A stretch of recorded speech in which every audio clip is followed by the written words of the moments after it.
എന്നെ ഏറ്റവും സങ്കടപ്പെടുത്തിയ ഖുർആനിലെ ആയത്ത് ഏതെന്ന് ചോദിച്ചാൽ അത് ഈ ഒരൊറ്റ ആയത്ത് മാത്രമാണ്. കുല്ലു നഫ്സിൻ ദാഇഖത്തുൽ മൗത്ത്. അതെ, എല്ലാ ശരീരവും മരണത്തെ രുചിക്കുക തന്നെ ചെയ്യും. നമ്മുടെ മരണത്തിന് മുമ്പ് മരണത്തിൻ്റെ രുചി എങ്ങനെ ആസ്വദിക്കാൻ പറ്റുമെന്ന് ചോദിച്ചാൽ അത് നമ്മുടെ പ്രിയപ്പെട്ടവർ നമ്മുടെ ജീവിതകാലത്ത് തന്നെ മരണപ്പെട്ടു പോകുമ്പോഴാണ്. ഹൃദയത്തിൽ വലിയ മുറിവ് തന്ന് അവർ കടന്നു പോകുമ്പോൾ മരണത്തിൻ്റെ രുചി എന്തെന്ന് നമ്മൾ മനസ്സിലാക്കും.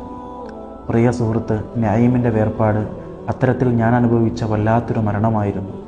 മധുരമുള്ള മരണമാണെങ്കിലും കണ്ണുനീരിൻ്റെ കൈപ്പുരസം ഇന്നും എൻ്റെ ഹൃദയത്തിലുണ്ട്. ആ മരണ വീട്ടിലേക്ക് അവൻ പഠിപ്പിച്ച മദ്രസയിലെ പ്രിയപ്പെട്ട മക്കൾ കടന്നു വരുന്നൊരു രംഗമുണ്ട്. അതോർക്കുമ്പോൾ തന്നെ ഹൃദയം വല്ലാതെ പൊട്ടിപ്പോകുന്നു. ഇന്ന് അവൻ്റെ കൂടെ അവൻ്റെ പ്രിയപ്പെട്ട സുഹൃത്ത് ജുനൈദും അള്ളാഹുവിലേക്ക് യാത്രയായി. അത്രമേൽ പ്രിയപ്പെട്ടവരായതുകൊണ്ടായിരിക്കാം അള്ളാഹു അവരെ ഇത്ര പെട്ടെന്ന് ഒരുമിപ്പിച്ചത്. പ്രിയപ്പെട്ടവരുടെ വേർപാടിൻ്റെ മുറിവുണക്കാൻ 2 മരുന്നുകൾ മാത്രമേ നമ്മുടെ കയ്യിലുള്ളൂ: ക്ഷമയും ആത്മാർത്ഥമായ പ്രാർത്ഥനയും.